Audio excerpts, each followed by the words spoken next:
Hey everyone, welcome back to Unsealed and Revealed. I am Terry Smith, the host of this show today, and with me, as always, is my friend and dude who loves it so much when I keep him company on long drives, Guy Klender. How's it going over there, Guy? You hanging out in the dark? Look at those teeth, Yeah, man. woo!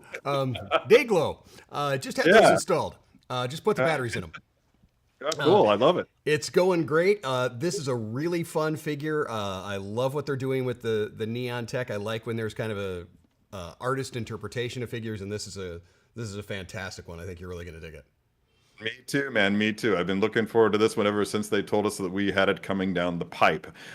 Speaking of things coming down the pipe, all the information is heading from you guys to my man in the dungeons of Sideshow, Paul Hernandez. What's up, Paul? I see you got to look. I see you representing the periodic table there today. I sure am. Science, everyone. I do love that guy. It looks like he's merging my two loves, Iron Man and cosmic bowling. So it looks great. I'm happy to be here. Three shows we're headlining all week. That's great. We had back the first show, the second show sold out, so we added a third show today for Right. everyone. We're very happy to be here. We are here on hello Coco. We are here on YouTube. We are on Periscope, and we are live on multiple places in Facebook. So wherever you are, like, comment, subscribe, hit the notification bell. Every time you do, Coco gets another minute of screen time. Enough. That's got to work. Hold on, I gotta like this video. I gotta head over to YouTube. All right. Oh my I'm God. so I love any opportunity that we get a doggy cameo. So Yes. so, yeah, This is It why you Minor- stay minor after the sound- credits. mine are soundly sleeping right now, down on either side of me. So hopefully that they won't interrupt. But who the hell knows what's gonna happen? So, Paul, when we said we were going to do a show in black light, you thought we said with a black dog. I understand. We had a bad connection. I love it. I absolutely love the Cocos there. So, Oh yeah. just as She's a big Iron Man enthusiastic to fan. see this. Speaking of being enthusiastic, I'm enthusiastic about the entire Neon Tech line. It's something that I've been a fan of since the first one. I wasn't one of the lucky few who got that one. It's become increasingly hard to find. Since then, we've gotten the 2.0, which was the Mark 4, was it? Oh, that was the 6. Yeah, Mark 6. And then we got the 3.0, which was the War Machine Mark 1, totally representing the Iron Man armors from Iron Man 2, which are some fan favorite designs, definitely. And now we have this one, which is most definitely, undeniably, the Iron Man Mark 50. Yeah, which I really, really dearly love as an armor. In fact, I have mine right next to me at all times. So All it's a right. really, really cool. It's a really, really cool figure. So without further ado, Guy, I'm looking forward to seeing what this looks like. We got a lot to talk about today, along with the figures. So let's get rolling on We on do doing your part, man. indeed. Let's jump ahead. This is one of the diecast figures, and that in mind, we get this type of packaging, which is a larger style. It is a slip case style, all the way around, and you're catching that a little bit in the black light. Obviously, yes, they've added some black light on there, reflective elements as well. The side here that we're going to slide out that holds the figure and accessories is a dark gray, almost black styrofoam, embossed with the Avenger logo. And slide this out. This is just I'm like yourself. I dig the neon tech. Yeah. I grew up in the world of Tron. And so the first time that they did one like this, it was kind of like having a fun mashup. Oh, it was such a clear Tron homage. Those first three definitely were. Yeah, but this is like a step in another direction. It's like This they've is left doing that something a little bit different, and I'm really digging on what it's doing. next level. In Infinity War, Tony has one of the coolest tracksuits in the beginning that we've ever seen. And when we take a look at this particular Mark 50 in the neon tech, obviously it's going to be in a more of a gloss black, but there are these grays and then the elements of orange, and those are reminiscent of the way his tracksuit is in the film. It's really cool that they've gone and done something like that, because it's a little bit different than just the solid neon lines added to the figure. So I dig on that a lot. Lots that he comes with. If you have the Mark 50, which, as we know, Terry Smith does have in hand in front of him there, you know he does come with a lot of accessories. This one does as well, but all done in that Neon Tech style. Yes. I have already put the batteries in this particular figure, and I'll light those up in a moment. Batteries are going to be underneath the dome here that are going to have your light there.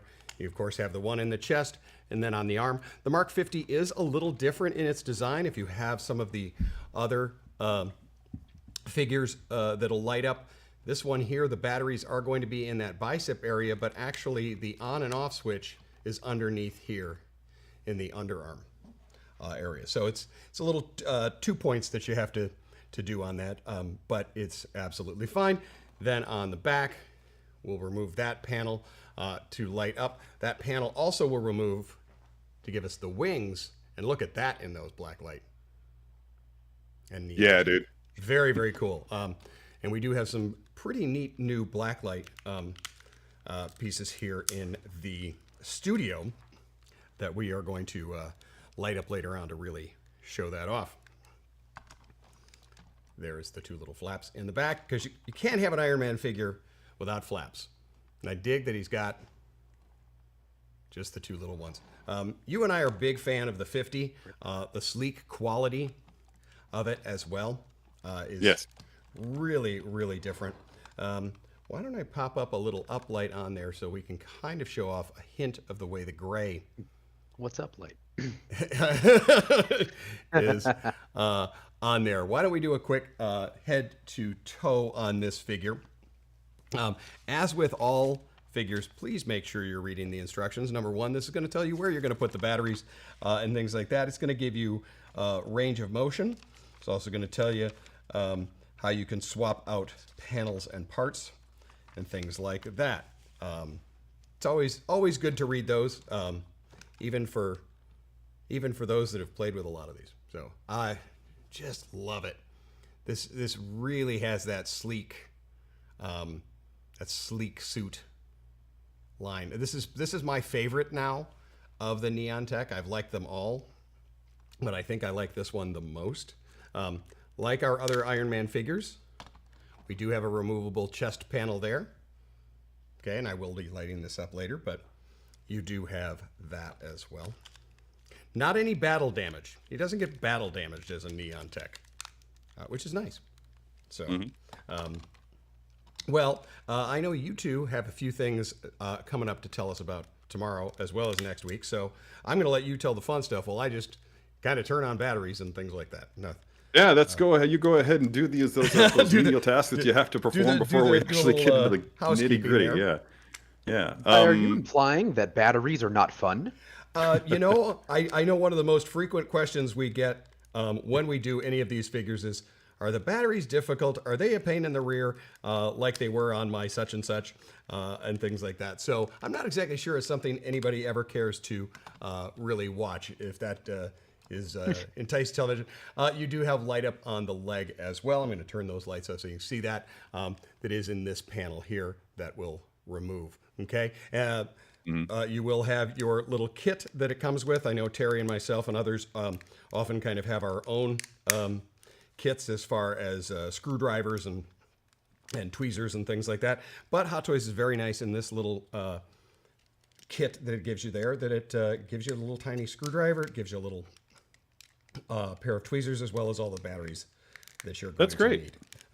So I like when they do that, so you're not going, oh no, there was nothing worse than on a Christmas morning and you got a really cool toy and batteries were not included and your parents forgot to put batteries in the stocking.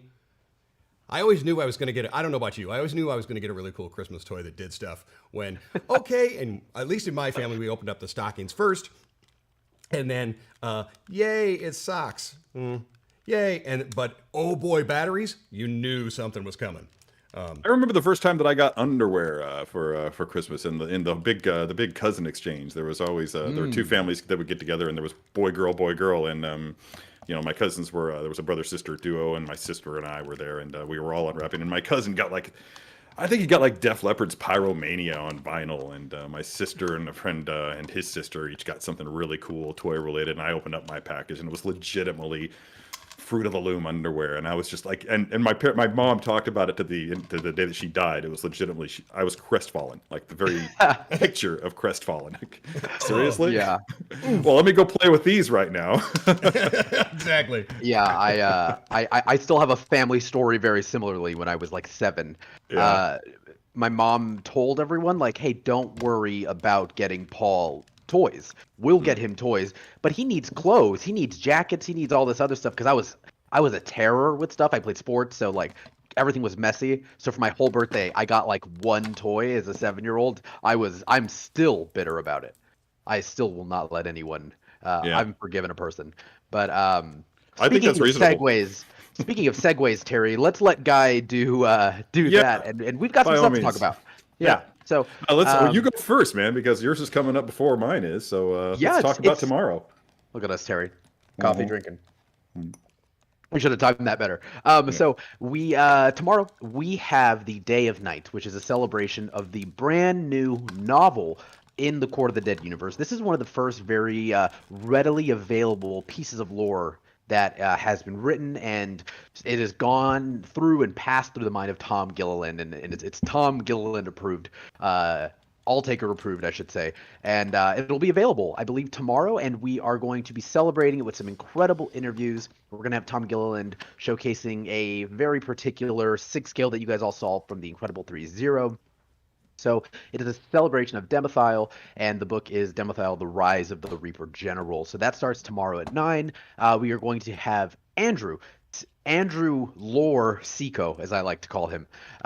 He knows that Court of the Dead world inside and out, and he's going to be sort of kicking it off. And he did a lot of these interviews and showcasing with everyone sort of what you can expect for the day. We've got a really fun video that's never before been seen. We're going to show that in the middle. And then you guys can just kick back and enjoy all of the incredible interviews that that were shot, and you can really sort of get into the mindset of what Rise of the Reaper General is going to be about. So that's tomorrow. It's going to be awesome. Again, just chill day. We like to call them like a little micro event for everyone. We're not really doing like a cobbled cosplay or anything, but there are tons of pretty sweet videos that you guys can watch tomorrow. So that starts tomorrow at 9, and the last video I believe goes live at 3. So pretty easy viewing. If you want to get into Court of the Dead, you can go to courtofthedead.com right now. You can, I believe, side.show/faction quiz, find out which faction you are. That's always fun. People like to know what it's like before you get jumped into any Hogwarts gang. I assume they want to know like the Hufflepuff gang or the Gryffindors. It's very similar. What gang are you a part of with Court of the Dead? And side.show/faction quiz, and you can find out as well. So, do you know what faction you are, Terry? I actually haven't taken the updated quiz, but back in the day Sure. when they first had the quiz, my faction was Spirit. Nice. Yeah, which was kind of bummer because I always wanted to be Bone. Yeah, if Flesh only because, faction. well, yeah, the gray T-shirts always kind of flattered my hair a little bit more. So anyway, Producer Alan is Flesh faction, which tracks, which is why we work so well together until we inevitably kill each other. So that'll be fun. Yours tracks, Terry. I think the hair looks very very Spirit faction. Spirit-like, very smoky. Very smoky. Yeah, love it.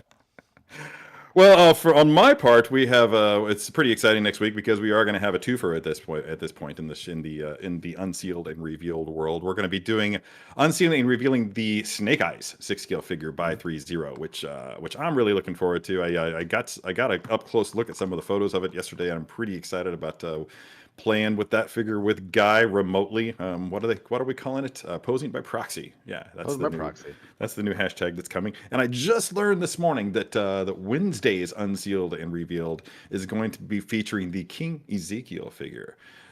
Which from Walking Dead, for those of you who have been fans of that show, Ezekiel has always been a favorite character of mine. Not the least, the reasons of which not the least are because of his the fantasy feudal society that he created after the zombie apocalypse took hold in that show. Just thought it was just absolutely fantastic and fun. Yeah, that's and that is, by the way, the final season of Walking Dead just started this past Sunday. I haven't Yeah. watched it. I'm actually letting a few episodes build up because, as I think we've discussed before, Paul, I've really been spoiled by Netflix and their whole Right, habit right. of dropping every episode at once. I am now a binge monster. Mhm. So I crave that. I lack the patience these days to wait. It's hard enough to do that, let alone, and also the comic books, It's having to wait a month for the next chapter in Oh a comic yeah, book, man. I feel you. I now chomping at the bit. I have a question for you, Terry, and then for everyone out there watching. Like, does your patience with shows wean? Like, we'll talk about Walking Dead because, of course, we have that awesome episode coming up on Wednesday where we're looking at that King Ezekiel figure. Mhm. But like with Walking Dead, for instance, like I cannot binge that show. Like I prefer it week to week, and I think that's because when I started watching it, it was week to week. So like my body is just like Pavlovian. It's like Pavlovian. Like I'm just trained to expect it week to week. But now with something like Stranger Things, like I want it all at once because that's how it was initially done. Like if they gave me all of like The Boys at Yeah. once, I'd be like, this is weird. I don't want to just binge it. I like the week to week with The Boys. I think The Boys was week to week, or was that all at once? Oh no, that was week to week. It Yeah, was, right? it's because it's on Stars, Hmm. much like Outlander, which is another favorite show of mine. Oh And yeah. yeah, and I had to wait every week to watch every subsequent episode of that. I don't. No. Answer to the question is no. I'm not. I am not like you. I actually legitimately want to have all my stuff bingeable. I now if it's something that I really truly love, then yeah, I will make sure that I watch it every week. Say every Marvel TV show that is dropped on Disney Plus, every Star Wars show that is dropped on Disney Plus, I watch that week by week by week, if only to avoid spoilers. Nice. So yeah, I'm definitely into that. And that's, oh yeah, one last thing before we move on, and that's that I feel like we have like 24 hours or so now for everybody to drop in their auditions for the Strike a Pose fan edition that's coming up. Not sure if we have. Yeah, there we go. With the go to side.show pose auditions 21 and follow the instructions that you find therein. If you feel like you have what it takes to hit a pose within the 12 to 15 minute time frame that we allot to contestants and take home the prize, then by all means go ahead and follow up with that link down below and see if you want to, if you want to be on the show, then by all means do so. Submit that audition. We are looking for posability as well as character, so make sure that you put your best face forward and be awesome in more ways than one. And I'm looking forward to seeing who gets chosen to be on the show. Nobody's telling me who's going to be there. I don't have any part in the selection process. But yeah, we're going to have at least one show, possibly two. We'll see how it goes.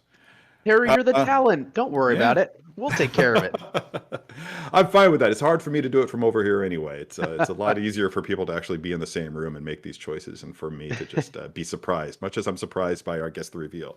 All right, I think Guy is done getting everything ready with the Neon Tech Iron Man 4.0. Guy, how are things over there in Starkland? It is going well. As you see, I am in the dark here, and that is because I really wanted to show off the incredible UV black light effects that they've done on these Neon Tech. Hot Cool. Toys in the past few years has been doing a lot. I mean, they started with, I think the Neon Tech were probably the first of the UV blacklight kind of figures, but we're seeing it done in a lot of different. We saw it in Mysterio and some of the others. So they're really, really doing a lot with it.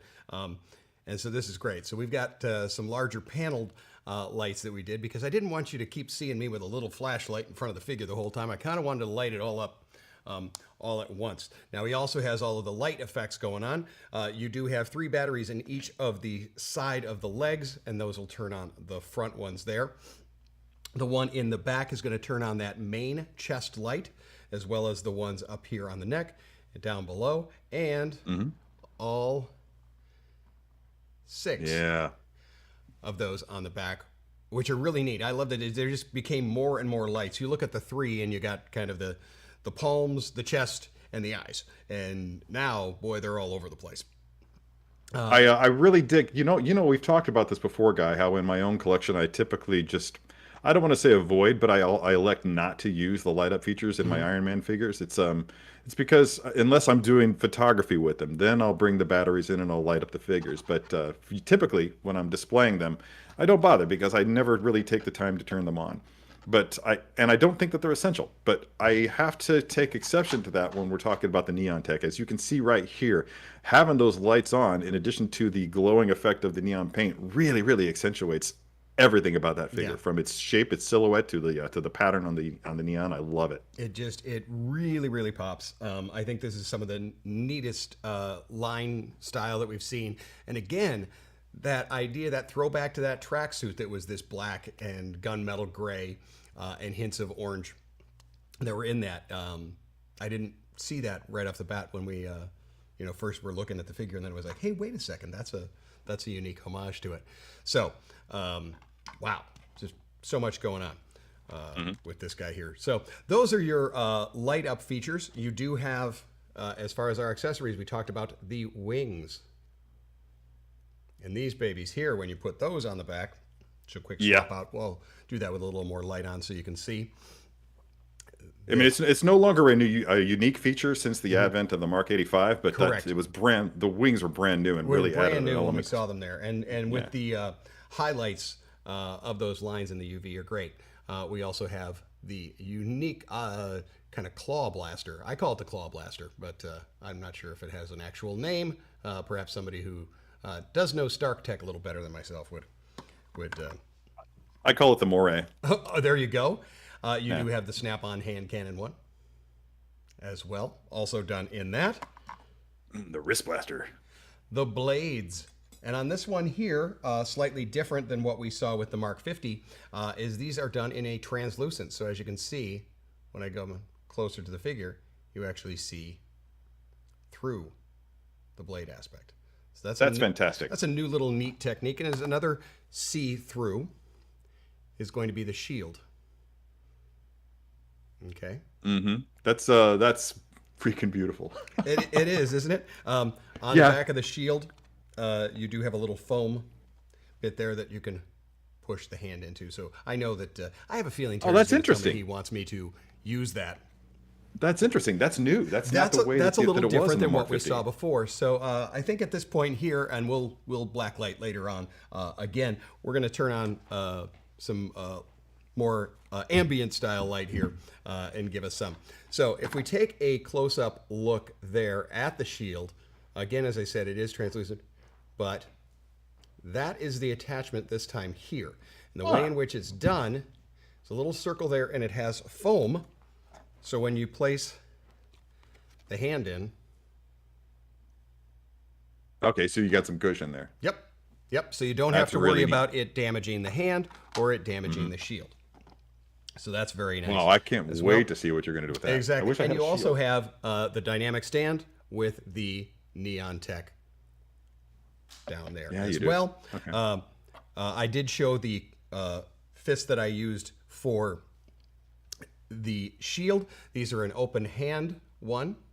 And the open hand on that you can use for the blade. I happen to have already put one on just so you can kind of see how it goes there. Okay. On there, you are going to have closed fists right out of the box. You have the articulated hands, which are amazing. Always like the articulated fingers. I still remember when that became a thing on the figure. And then we have ones that are done in an open palm, and the way in which they've been done is already with the bend in there, and that's to allow that light that's going to come from the front to really illuminate up and not cut off that intense beam. Yeah, that's I call that the repulsor palm. Exactly. Effect. Yep, the repulsor palm. Yeah. You can use it for flight and or blasting. It's very useful. Yes. Now, I think we're ready to get into articulation here, Terry. Okay, cool. Before we do we have any questions from the audience? Paul, does anybody have anything for Guy, for me, for you, for anybody? Well, I think one of the questions that people had earlier, Guy, that again maybe I think you guys may be able to just see it on the website, but is about how this feels as far as batteries and putting things in compared to some of the other neon techs that we've seen. Okay, as far as the other neon techs. All right, let's go with these. That first neon tech was the Mark III. That was one that has just the lights. So you have the removable top, you put in the 3 batteries there. You had the ones in the back that are going to light the chest, and then you had the smaller ones in the biceps to light the repulsors. With War Machine, he's very much the same, where it's just here and here, head and chest. And the Mark 6, which was the Neon Tech 2, that one there with the 6 is again about the same style as far as chest, eyes, and repulsors. This one here has the largest amount of the light up features that we've seen. However, it's not difficult. Even though we're seeing that there are 6, 7, 8, 9, 10, 11, 12, 13, no wait, yes, 13 separate little lights. Those are all just done by that back panel and the larger battery. So those are very easy to do. As far as the battery compartment for the top, in some of the older figures, you also had some magnets up here, and the helmet was a 2-panel system. And sometimes that magnet would kind of yank the battery as you were trying to put in that second or third battery. That's not going to be an issue this time because it's not designed that way. As far as the side legs, these just pull down, 3 batteries in, very, very easy. The longest part for you to have to do is for the arm and fist area, you are going to have to remove the bicep. So right here on the bicep is your battery panel. And then where you turn them on is actually underneath this panel here. Okay. But other than that, it's pretty darn easy. Like any battery kind of thing, it's mildly time consuming, but it is not difficult. You're not going to be really stressed out about it. I know for myself, the first few times having one that had the magnets in the top, and I would just about get that third battery in there and it would flip up and attach that. That would be an issue, but you're not going to have that on this. So hopefully that answers that question there about how the light up feature is. I think that the trick to light up features and batteries in general with 6 scale is patience. If you've got this like Zen-like quality, especially, that will lend itself greatly to you walking away from the experience being completely satisfied. If you're looking for the batteries to just go in like pop, pop, pop, pop, no muss, no fuss, just willy-nilly and carefree about how you do it, then you're probably going to run into some frustrations. There's a delicate bit of work that needs to be a delicate approach that needs to be used when you're doing it. Just slowly think of it less as slapping a magazine into a blaster, and more like playing a game of Operation. There you go. That's about as close as an analogy that I can get for you. I don't know why I moved to a Schwarzenegger kind of muscle pose here, but we're checking this out. I do need to say that as we're getting into range of motion and posability, one of the questions that's being asked is, will this figure be able to hit the ground pound pose? And I can attest that it will, considering that it's actually the Mark 50, and that will. I've hit that Mark 50 ground pound pose in I want to say less than a minute. So it's very easy to nail. This you will. Yes, Terry is correct. You will be able to do it. I don't know if I would, because I want so much of the different lighting and the lines to show. I'm not sure I'd want him crunched over like that to kind of hide all of that. But it is a pose you can do. Terry and I will often talk about, can it do the ground pound? That's usually one of the most common questions we ask of just about everything. So let's go, while we talk about it, let's go into our articulation. You are going to have that classic ball joint there on the head, as well as the neck also has for lift and tilt. Okay, so you can really go up as well. Down into the shoulder area. Again, you are going to have the armaments there, so be careful when you are moving those around as not to hit into other panels and cause any paint damage or anything like that, but you do have quite a large range of motion there. Once that is up and elevated, as you can see, I can go straight up to the front. I love that movable bicep. It's just so cool. The movable bicep is definitely a unique and new thing there, and it does move out of the way when you are doing your poses. And then, like we've said with the others, then you'll kind of place down. But you do have a double joint there on the bicep, giving you that.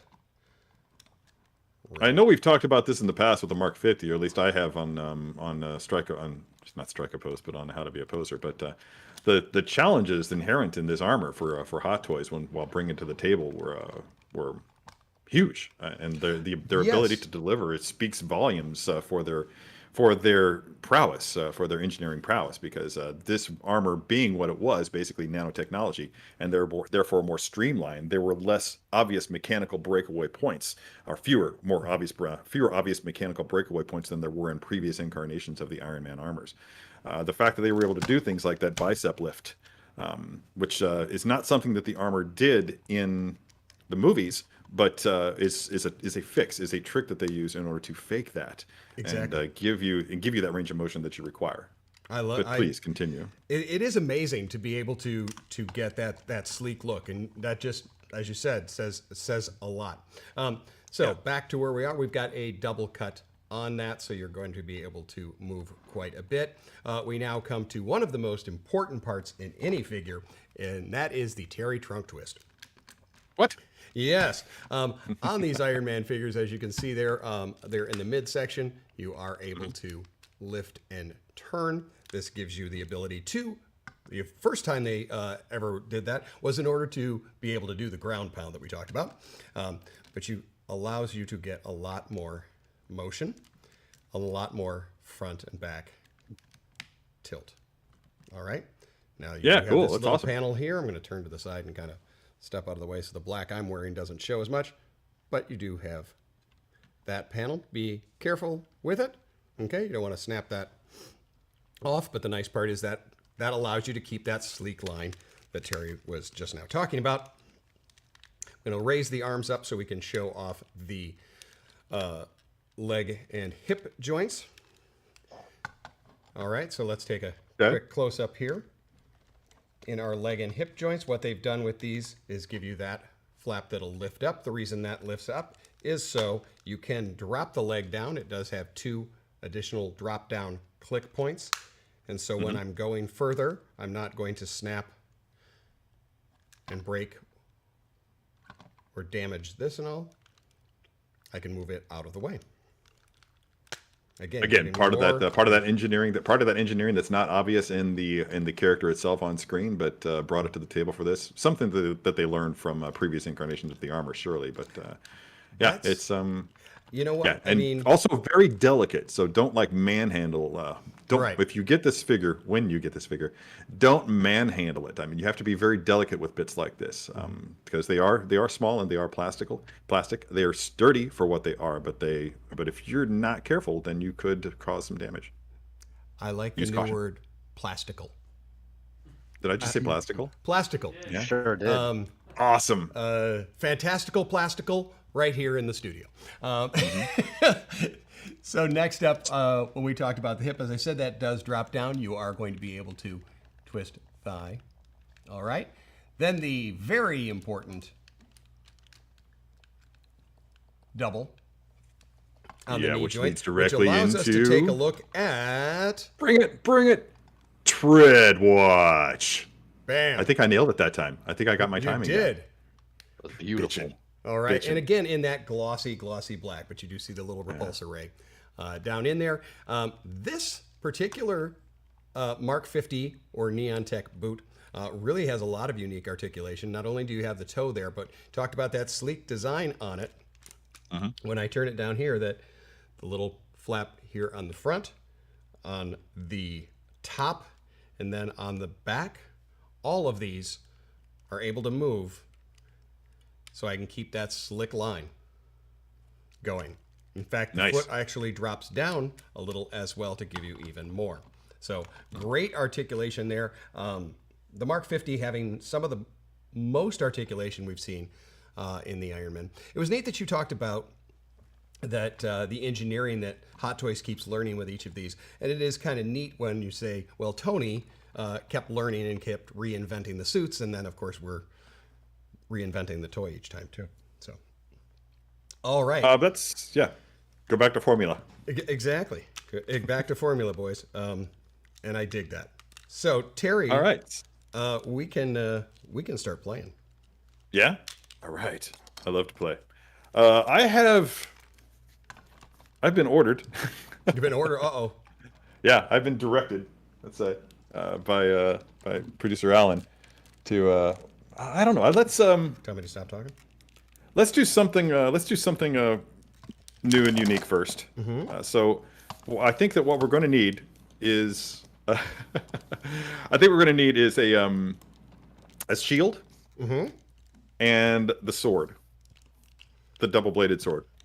Shield and double-bladed sword. Yeah, because I love those things, man. The translucent aspect that they brought to the table for the Neon Tech version of the Mark 50 armor is gorgeous, gorgeous. In fact, that might be the stuff that would push me over the edge and make me want to add another Neon Tech figure to my collection. Like I mentioned earlier in the show, the first 3 Neon Techs that we got were all part of a trilogy, basically. Just look at them as part of a trilogy, a triptych, if you will. They all very much were Tron-like in their designs.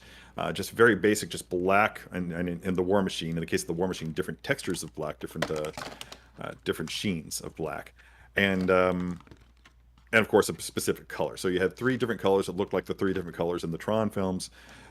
Beautiful, beautiful stuff. This one though is actually a departure from that, so it's a completely different look. You're seeing, again, it's obviously inspired by Tony's tracksuit, and they've also brought like some grays into the armor there, as well as the translucent effects that we're seeing in the weapons. And I welcome that. I hope that this is the beginning of a new series of Neon Tech, that they're going to bring this kind of thing, these kind of options to it in all the subsequent releases that we're going to see, hopefully down the line. But there I go speculating. I'm going to stop speculating and tell you how to pose this thing. Am I doing the slick back, or are we winging it? Oh, we're winging it, bro. Okay, baby. we're winging it. We are winging it. Yeah. So we know how. That's right. Pretty much. I do not. I hate to say it, but I do not have a shield. What can I use? Oh, do you have a baking tray? A large baking tray, perhaps? I totally have an idea here. Hold on a second. I'm going to unplug my headphones. So all right. I can hear you as I walk away, so that I don't actually yank my headphones out of my ears. All right. Be right back. All right. Paul, are there any questions while he's stepping away that I might address? Well, people did have some questions about some, like the movable bicep, that you had mentioned earlier. Okay. And some of these moving pieces. So some of the people were wondering if you could maybe elaborate very quickly on why does Hot Toys do that? Is that for posability? Like, what's the reason for that? Okay. If you look back at the very first Iron Man figure that Hot Toys did, it was definitely a big deal and a big design thing, but not necessarily the most posable. And it was because of the style of suit. So each time they're reinventing and re-showing how that is. Now with the Mark 50, this is a very, very sleek suit. And to have the bicep move up and down like that is to allow you to do that double bend, but not hinder it and still give you that sleek look. So that's what they're doing with it. It's making sure that you get the look and the posability together. Okay. And Nice. so that's really the reason that they're doing something like that. Ready or not, Terry is back with the absolute coolest shield I've ever seen. It looks like a outdoor furniture cushion. No, it is in fact a dog bed. Oh, even better. Yeah. Get it? Today's episode is going to the dogs. Look at us go, firing on all cylinders. I'm gonna walk down here, look at my feet, just saying, "What the hell, dude?" All right. So you tell me about said shield, about said sword. If we're going to be using a dynamic stand, what I'm going to do is leave the wings off for now, and that is just they're a little bit more delicate, and I want to be able to manipulate the figure, particularly around the waist area, without having those as an interference before I place them on there. So go right ahead, sir. Tell me what I'm doing. You've chosen wisely, Grasshopper. That's exactly how I would have approached it. In fact, that's exactly how I did approach it when I did the very same pose that I'm gonna show okay. you. Yeah. So we have the shield on the right arm. Is that correct? Yes, I will put the shield on right arm. Boom. Done. Okay, cool. So shield on the right arm. I do not have a base. I'm going to call it the Halo, the Covenant sword. Just because that's the first thing that comes to my mind. I wish I did. From now on, I'm going to make sure that I'm going to track one of those things down. So I know what I mean. So we're just going to have to deal with my fist. Okay. And just imagine a blade coming out of my fist. I frequently imagine blades coming out of my fist. But that's just me. I know that's a little bit weird, but whatever. Okay, so we're gonna have him in flight for this. Okay. So what I recommend doing first is let's hit the arms first. Make sure we get those in their proper position, and then we'll put them on the stand in the way that we're going to do. All right. You're going to want the stand guy to be. You're going to want the actual pincher, the grabber, to be about 3 inches down from the top before we get going here. Okay, so let's go ahead and establish that, because we're gonna have him gripped not around the waist, but around the leg. The upper part of his left thigh. All So right. that'll just give you an idea of where this is going. Spectacular. Yeah. That's cool. All right. Now I'll tighten that up once we get it in just the right space. But Right on. for those of you that are using dynamic sands, make sure you tighten down that screw, Uh-huh. particularly on a die cast. Go right ahead. All right, cool. All right, moving back here. So for the torso is actually going to be twisted a little bit this way. So you can see me do it when I'm actually showing you how to do the arms. Okay. But we're going to get that shield up, like right here, just like the left edge of that shield is just going to barely be clearing the right side of Iron Man's right eye. Actually, since it is transparent, it occurs to me now that since it is transparent, we can actually have him looking through the shield. Okay. So if you wanted to get that shield right in front of his face, that would also be cool. Okay. Okay. All right. That part is actually what's exciting to me about doing this pose, and I'm just going to go ahead and bring it in here, and hopefully it doesn't fall over, because it is a little bit precipitous to the way that it's perched.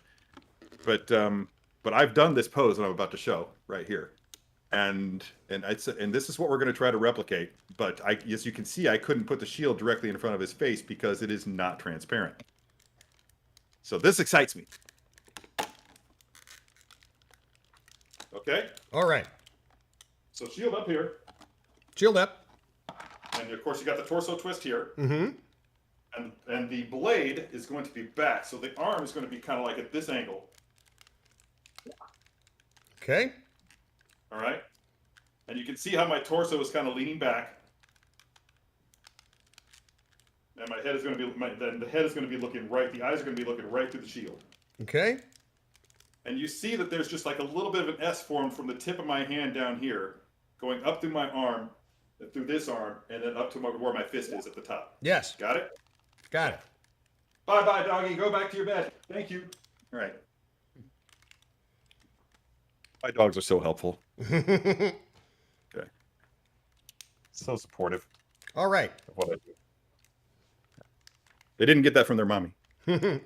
All right. We got it about here. So we've got that S that you talked about.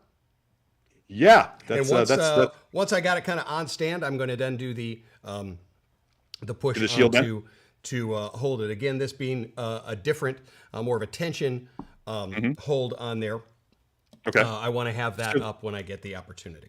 All right. So the next step, I actually plugged myself back in prematurely because I do have one more thing I need to show you how to do. So rather than go fetch the shield, I'm just going to put my hand up here again so that you can see where that's supposed to be. The arm is supposed to be out here, and this is my balancing act. So this is this afternoon's field sobriety test for me here. Bring that leg up and have that foot like right by the knee. Okay. You follow? Yep. Yeah. I'm going to pull out that side panel that we talked about, getting us up far, touching said knee. Now, is that left leg, is the left leg completely straight? Yeah. It's all, not only is it straight, but the toe will be pointed. And it looks like you've already got that toe pointed. Ever so slightly bend that knee, like the very first click will do. There you go. Boom. Nailed it. Okay. All right. And Now, we're good at the way the leg is there. Mm-hmm. Okay. I think if I was going to make any change, now, have you extended the torso at all? I can extend one click further. Now it is fully extended.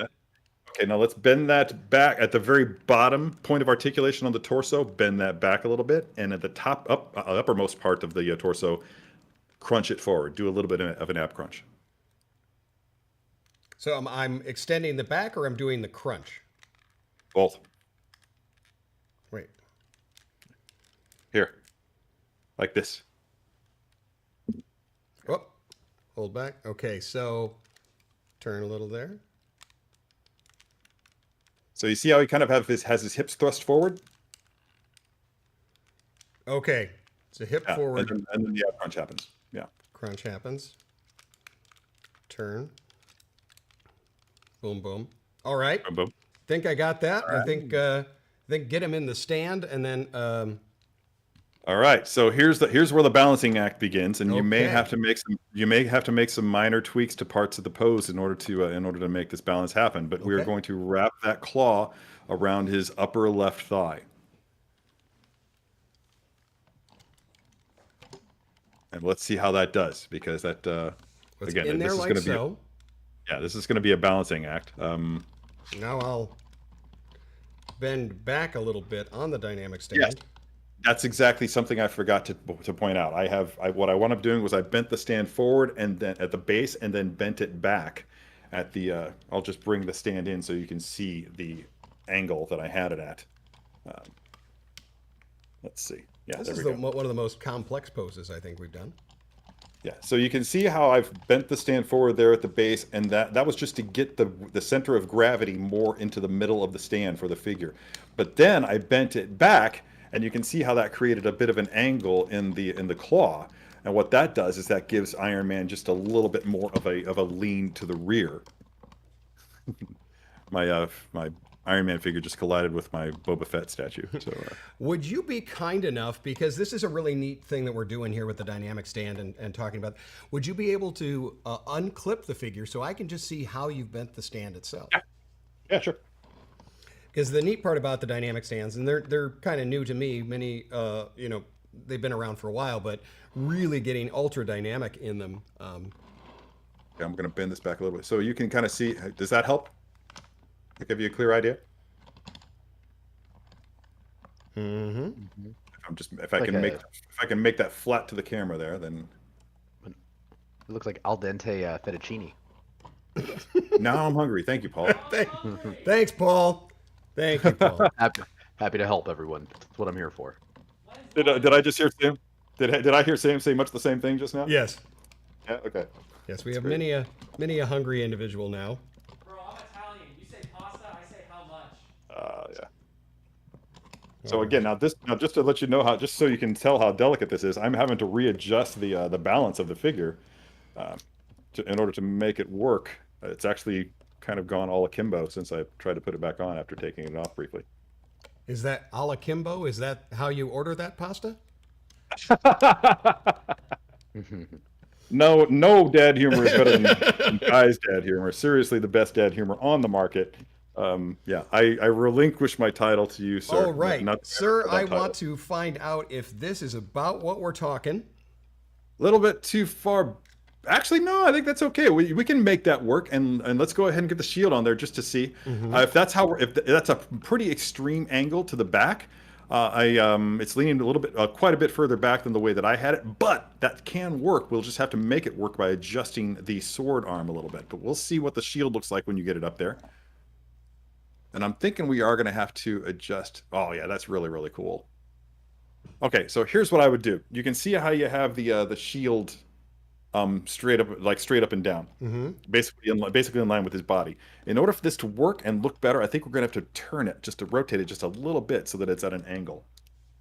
All right, So you want it more like- more right in front of More your like face? this.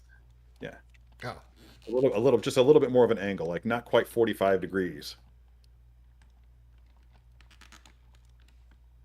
Try once again to see if I can get this guy back into his home. Go to your home, Iron Man. go to your own. It is neat, like you said, being able to look through the shield. Yeah, it opens up a whole new avenue of possibilities when it comes to how you're going to pose your figure.